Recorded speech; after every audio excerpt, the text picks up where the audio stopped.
Salam saudara yang dikasihi Tuhan. Tiba saatnya kita akan kembali lagi belajar firman Tuhan dari surat Kolose pasal 2 ayat 6 sampai 7, yaitu tentang hidup di dalam Kristus. Kita akan membaca ayatnya terlebih dahulu. Kolose pasal 2 ayat 6 sampai 7. Kamu telah menerima Kristus Yesus Tuhan kita. Karena itu hendaklah hidupmu tetap di dalam Dia. Hendaklah kamu berakar di dalam Dia dan dibangun di atas Dia. Hendaklah kamu bertambah teguh dalam iman yang telah diajarkan kepadamu, dan hendaklah hatimu melimpah dengan syukur. Amin. Saudara yang dikasihi Tuhan, pasti kita sebagai orang percaya atau orang Kristen, kita sering mendengar hidup di dalam Kristus. Pada saat ini kita akan belajar hidup di dalam Kristus menurut surat Kolose, surat yang ditulis oleh Rasul Paulus kepada jemaat di Kolose. Kita akan melihat di dalam ayat 6 terlebih dahulu mengapa kita harus hidup di dalam Kristus. Coba akan kita baca. Kamu telah menerima Kristus Yesus, Tuhan kita. Karena itu hendaklah hidupmu tetap di dalam Dia. Mengapa kita harus hidup di dalam Kristus? Di ayat 6 dijelaskan, karena kamu telah menerima Kristus Yesus. Jadi orang yang sudah menerima Kristus Yesus, yaitu sebagai Tuhan kita, atau Tuhan Bapak Ibu atau saudara sekalian, berarti di situ ada tanggung jawab yang harus dilakukan, yaitu menaruh hidup kita tetap di dalam Dia. Dia tentu ini adalah Tuhan kita Yesus Kristus. Jadi orang yang sudah menerima Tuhan kita Yesus Kristus di dalam kehidupannya harus atau wajib untuk menaruh hidupnya di dalamnya, di dalam Tuhan Yesus. Dan jika kita tidak menaruh hidup kita di dalam Tuhan kita Yesus Kristus, berarti kita tidak bisa dikatakan sebagai orang-orang yang sudah menerima Tuhan kita Yesus Kristus. Karena orang yang sudah menerima Tuhan Yesus Kristus, pastilah hidupnya itu ditaruh di dalam Dia, di dalam Tuhan kita Yesus Kristus.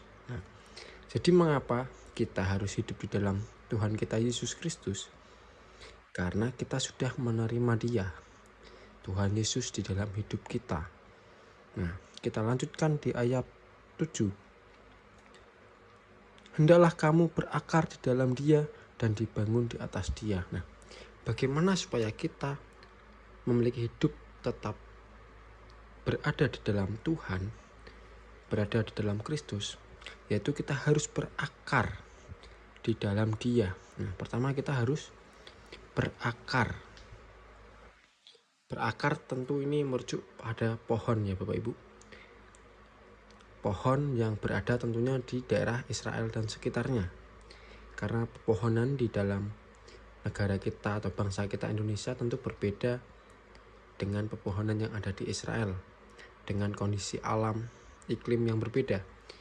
Jika kita lihat pepohonan yang ada di Israel atau di sekitar Israel juga, di situ pasti pohonnya memiliki akar yang berbeda karena tekstur tanah, kontur tanah, cuaca di sana cenderung panas, berpasir, dan memiliki sumber air yang sedikit berbeda dengan di bangsa kita.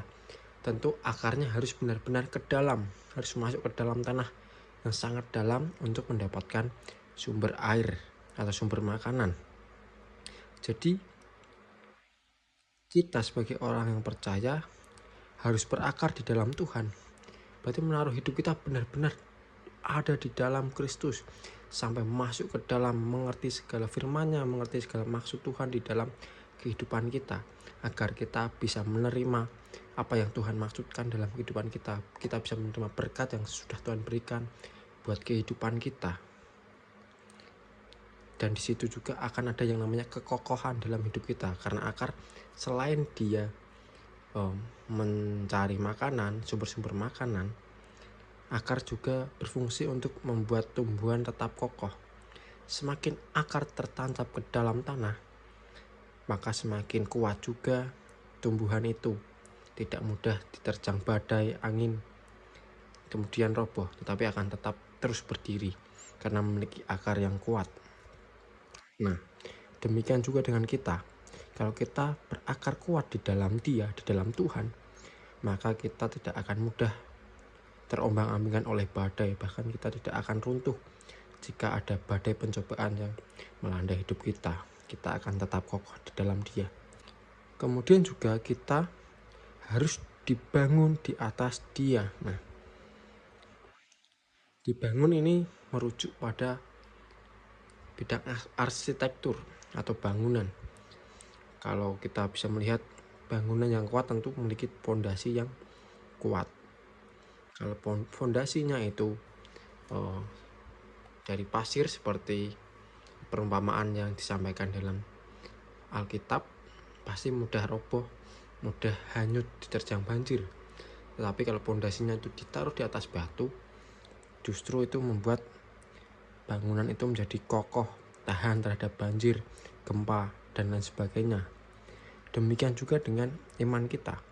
Kalau iman kita dibangun di atas Dia yang adalah sumber kekuatan, maka iman kita juga akan kokoh, tidak mudah diterjang badai, banjir, dan lain sebagainya yang membuat iman kita hanyut. Tapi kita akan tetap berdiri teguh di atas Dia. Nah, jadi penting bagi kita sebagai orang yang percaya mempunyai dasar iman yang kuat, yaitu hanya di atas Dia, di atas Tuhan kita Yesus Kristus. Kemudian kita lanjutkan, bagaimana supaya dapat terus hidup di dalam Kristus. Setelah kita berakar dan dibangun di atas Dia, kita juga harus bertambah teguh dalam iman yang telah diajarkan kepadamu. Nah, di sini kita juga memiliki kewajiban untuk terus mengasah iman kita, mengasah pengetahuan kita akan firman Tuhan. Nah, dengan pengetahuan yang dalam terhadap firman Tuhan, membuat iman kita semakin teguh terhadap Tuhan, semakin mengerti apa maksud Tuhan, sehingga kita memiliki iman yang bertambah terus, dan semakin teguh, semakin kuat terus menerus. Dan juga hendaklah hatimu melimpah dengan syukur. Nah, diakhiri dengan ucapan syukur. Kita sebagai orang percaya mungkin kita berpikir ucapan syukur hanya bentuk terima kasih. Tetapi selain itu, ucapan syukur itu juga membangun iman kita kepada Tuhan, membangun koneksi kita dengan Tuhan. Apa yang sudah Tuhan berikan bagi kita, kita patut mengucap syukur.